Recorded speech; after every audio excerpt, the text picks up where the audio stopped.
ये बेसिकली एक cyber slavery का रैकेट है। जैसे आज तक मानव तस्करी होती थी, जिसमें हमने जनरली सुना है कि सेक्सुअल एक्सप्लॉयटेशन या बच्चों की हो रही है तो पोर्नोग्राफी के लिए या बेगिंग के लिए होती थी, और ये ग्लोबल लेवल का रैकेट होता था। आज के डेट पे ये चीज़ शुरू हो गई है साइबर स्लेवरी के लिए भी। साइबर स्लेवरी का मतलब ये हो गया कि आपको बंदी बना के किसी जगह पे रखा जा रहा है और आपको फोर्स किया जा रहा है कि आप साइबर क्राइम करें, साइबर फ्रॉड करें। तो इस काम को अंजाम देने के लिए बहुत सारी चाइनीज कंपनीज हैं जो शामिल हैं, जो चाइना के लोग हैं, और ये लोग अभी जो हमने जो रैकेट पकड़ा है, तो उसमें मेजरली उनकी जो कंपनीज हैं वो है म्यांमार और चाइना के बॉर्डर पे स्थित है। अब यहाँ से ये लोग, इनको जब अगर वहाँ पे काम करने के लिए जो लोग चाहिए, उन लोगों को सोर्स करने के लिए ये लोग ने अलग अलग कंट्रीज में एजेंट बना के रखे हैं। तो हमने जो यहाँ से 3 आरोपियों को उड़ाया है वो सारे इंडिया से, हमारी टीम एक्चुअली चंडीगढ़ गई थी। तो चंडीगढ़ से हमें 2 आरोपी मिले और एक आरोपी को हमने उठाया है व्यारा से।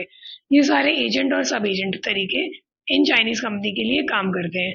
इनका काम है कि जॉब का लालच देकर, कि जैसे अगर आप कम पढ़े लिखे हैं, 12वीं पास है मैक्सिमम, तो अगर आप कम पढ़े लिखे हैं और अगर आप इंडिया में कोई जॉब ढूंढेंगे तो आपको 15,000, 18,000, 20,000 का पगार मिलेगा। ये लोग क्या करते हैं, ये लोग उनको बोलते हैं कि नहीं, हम आपको 70,000 से लेके 1 लाख रुपए तक का मंथली आवक वाली हम आपको जॉब लगा देंगे, वो भी इंडिया के बाहर। और जनरली ये लोग सच नहीं बताते कि आपको काम क्या करना पड़ेगा। इसमें ये बोला जाता है जनरली कि आपको कंप्यूटर से लगती कामगिरी करनी पड़ेगी, जैसे कि डेटा एंट्री हो गई या सेल एग्जीक्यूटिव का काम है। तो इस तरह से इनको बोल के बाहर भेजा जाता था। इनका वीज़ा और टिकट्स, ये सब वो चाइनीज़ जो कंपनी है जो म्यांमार में स्थित है, वो सब करवा के देते थे। इनको यहाँ से भेजा जाता था थाईलैंड।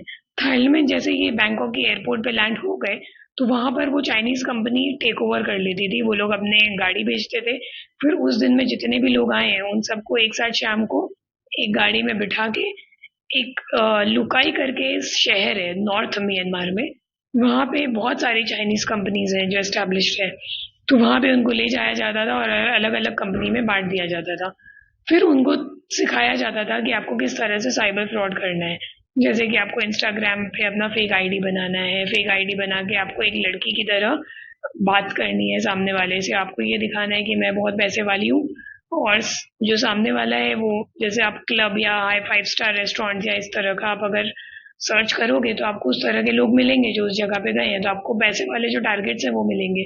फिर आपको किस तरह से बताना है कि आप हमारे साथ इन्वेस्ट करो तो आपको इतना पैसा मिलेगा, और इस तरह से उनको साइबर क्राइम कैसे करना है इस चीज़ की वहाँ पे ट्रेनिंग दी जाती है, और फिर उनसे वो क्राइम करवाया जाता है। अब सपोज अगर आपको झूठ बोल के वहाँ ले गए और अगर आप चाहो कि नहीं मुझे ये काम नहीं करना है, ये तो गलत काम है, तो वैसे केस में वो आपकी बात नहीं सुनेंगे और आपसे ज़बरदस्ती वो काम करवाएंगे। अगर आप नहीं मानो तो आपको ये बोला जाएगा कि आप 4,000 यूएसडीटी मुझे दो, नहीं तो अपना रिप्लेसमेंट में किसी और बंदे को यहाँ पे भेजो, तो ही हम आपको जाने देंगे।